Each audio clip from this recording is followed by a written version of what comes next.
Kalen DeBoer is now the new head coach at Alabama. And there's a lot of pressure on him because he's replacing the GOAT. That is Nick Saban. And when he got hired by Alabama, I thought that everybody and their mom was going to be on board with this hire. But there's a lot of mixed feelings about Kalen DeBoer and how this thing is going to turn out at Alabama. You got one half of the people out there that feel like he's going to be a really great coach because this dude is a prodigy. All right, if you were looking for a great replacement for Nick Saban, this dude was it. And I always felt like Kalen DeBoer should have been their first phone call, regardless of if Mike Norvell or anybody else wanted to take this job. I would take Kalen DeBoer over Mike Norvell and Steve Sarkisian and Dan Lanning. He only lost 2 games in the 2 years that he was at Washington. And before he got there, that was a program that got ran down the drain by Jimmy Lake, who was supposed to be able to keep that program afloat once their previous head coach before him, who did a really good job with that, Chris Peterson, I believe his name was. But instead, he ran it down to the ground. He was fighting with players on the sidelines. And then Kalen DeBoer comes in one season, cleans it up, and then the next season after that, year or two, takes them to the national championship game. Not only did he win at Washington, but Kalen DeBoer also won at Fresno State. He also won 3 NAIA championships. And there are a lot of players that played for Kalen DeBoer when he was coaching NAIA that swear that this dude is a phenomenal football coach. Like, this dude is a prodigy. He didn't win Coach of the Year for no reason. There's a method to his coaching that just turns into wins everywhere he goes. And yeah, he is a West Coast guy. He doesn't have a lot of connections and familiarity with the southern part of the country, but who cares? You feel me? Like, Urban Meyer didn't really have a lot of ties to Florida when he took the job, and he did pretty well recruiting. Y'all said that Brian Kelly wasn't a good culture fit for LSU because he wasn't going to know how to recruit the South. Like, when you're coaching at a school like Alabama, you don't need to be a top-notch recruiter to be able to recruit at a top 5, top 10 level when you got access to hella money and access to hella resources. And if you do what you're supposed to do, handle your business on the field and win games, and you're a good coach, players are going to want to play for you. Not every single player is chasing the money. Believe it or not, it may sound crazy to believe, but there are players that actually want to win that commit to a school because of the coach.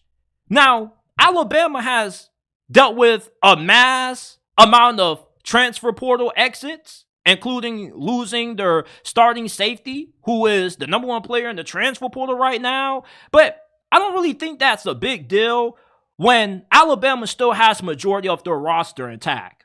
All right, yes, guys are going to transfer, but there are also guys who are going to transfer from Washington to come to Alabama. And when Kalen DeBoer first got to Washington, it's not like they had a top 5, top 10 roster. What makes Kalen DeBoer a great coach is that he can win at a high level without needing to have a lot of blue chip talent. That Michigan-Washington national championship game that we just saw actually made a little bit of history, because prior to that national championship, there hasn't been a single Natty winner that ranked outside of 247 Sports team talent composite rankings, which pretty much takes the amount of every team's 5, 4, and 3 stars and ranks them in order from most talented to least talented based on who has the most blue chippers. Washington wasn't nowhere close to the top 10 or the top 15. The reason why they were able to win was because Kalen DeBoer got a dude in Michael Penix from the transfer portal, got a couple of other good transfer portal pickups, plus was able to do a very good job at developing the players that he got through recruiting or via the portal.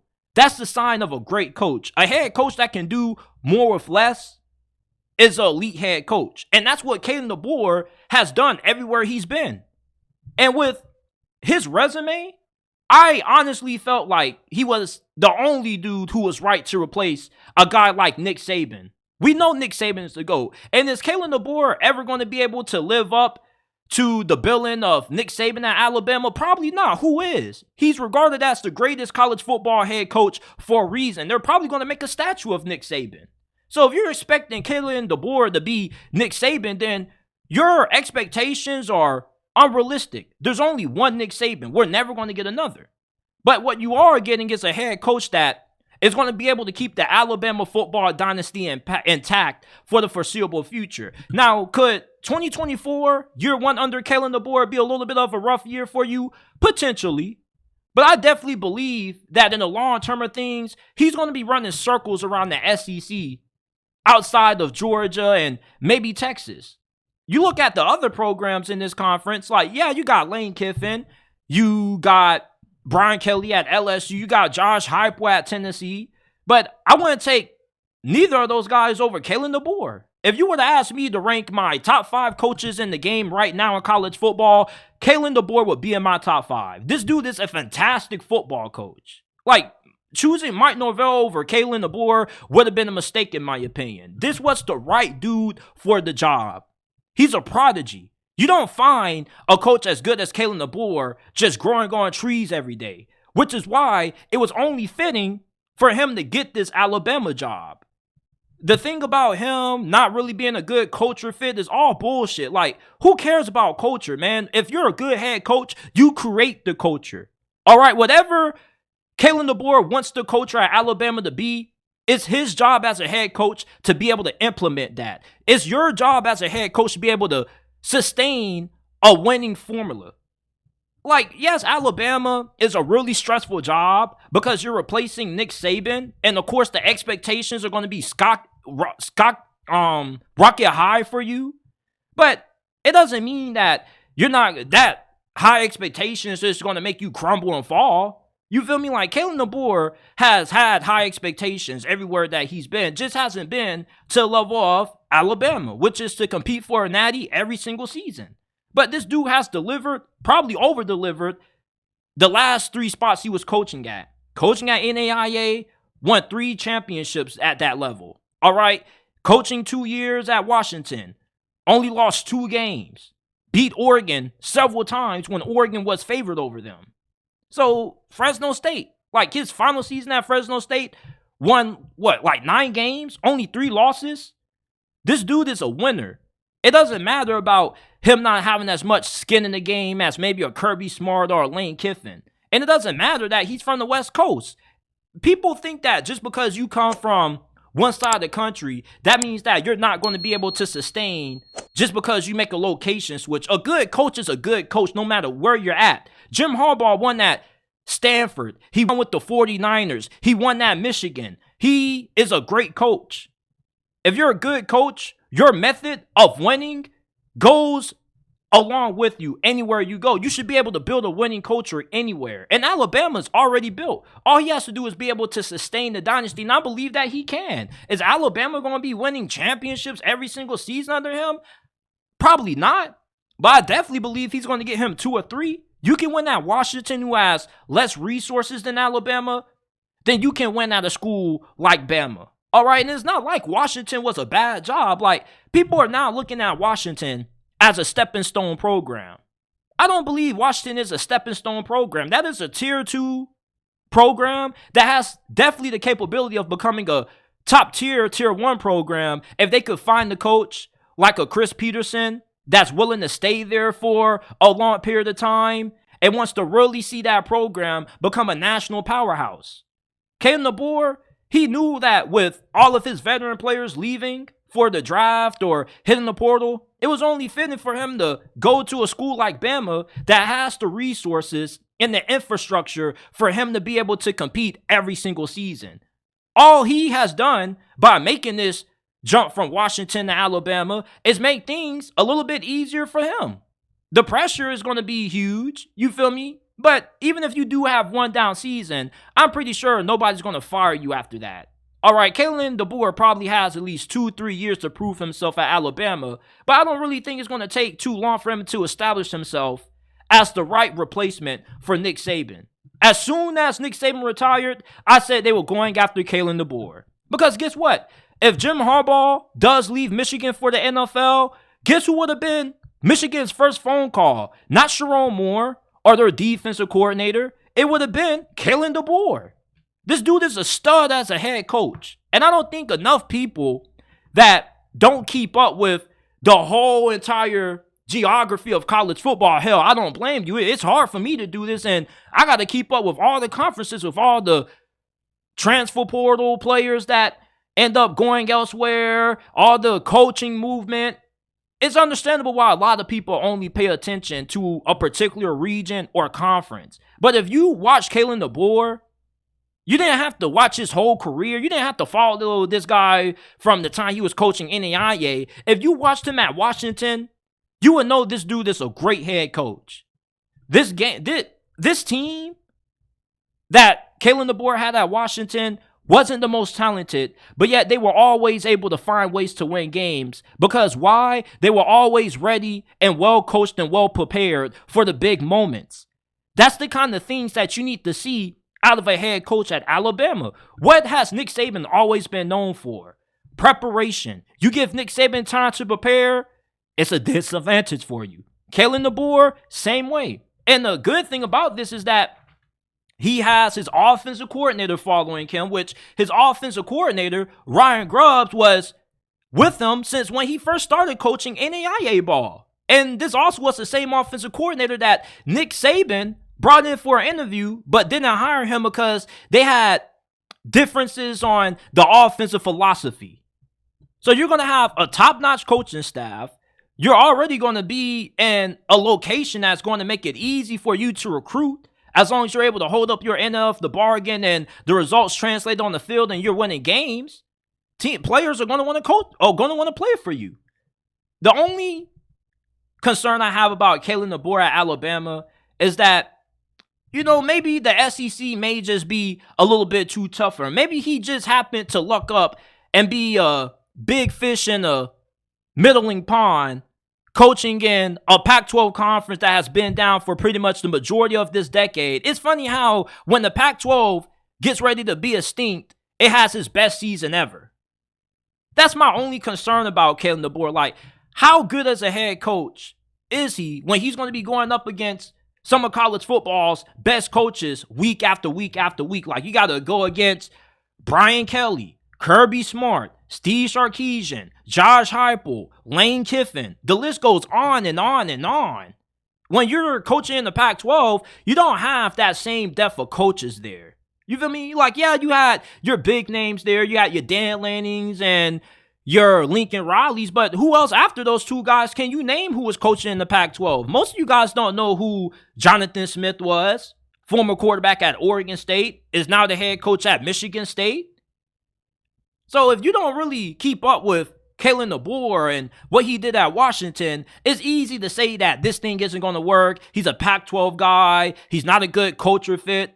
But if you really look at this dude's resume and you watch his teams play, this dude kind of was the most qualified coach out there, in my opinion, for this Alabama job. There wasn't nobody else that was a better candidate to replace Nick Saban but Kalen DeBoer himself. This dude is a prodigy. When you only lose, 3 games in the span of 2 years at Washington, you're a damn good football coach. And if Alabama didn't hire Kalen DeBoer, Michigan most definitely is, or would, if Jim Harbaugh ends up leaving for the NFL. So the Alabama Dynasty, I hate to break it to all of the Alabama haters out there, but they're not going anywhere. If they would have hired any other coach, I would have had a lot of skepticism about how sustainable would the Alabama Dynasty be with a guy like Steve Sarkisian or Lane Kiffin. But with Kalen DeBoer, I'm pretty confident, 5 out of 5 confident that the Alabama Dynasty is here to stay for at least the next 2-3 decades, as long as Kalen DeBoer wants to keep on coaching. Like, it's crazy how they went from Nick Saban, the GOAT, to Kalen DeBoer, who quickly is becoming a rising star. And this dude's ascension has been really amazing to watch because it's happened so fast. He was the OC at Indiana. He is the head coach at Fresno State. Then all of a sudden, takes the job at Washington, has success right away year 1. Year 2 at Washington takes them to a national championship. When you have a coach who's able to level up this fast, it's a sign that they know what they're doing. You know how many head coaches in this profession have to wait 2-3 decades to get their first opportunity of even damn near being the offensive coordinator? If you move up fast in college football, it's pretty obvious you're a good coach. And I really don't get why people are doubting this hire. And not a lot of people are, but I'll say about 70% of people out there believe this was a great hire. 30% feel like Kalen DeBoer may not work out. Maybe smaller than that. But this was a fantastic hire. To me, he's the second best coach in the SEC right now going into next season, right behind Kirby Smart. I promise you, if you are somebody who has never really heard about Kalen DeBoer prior to Washington making it to the playoffs, you guys are truly about to find out just how great of a football coach this dude is. And Alabama made their coaching hire really fast. And that goes to show you that they had a list of targets.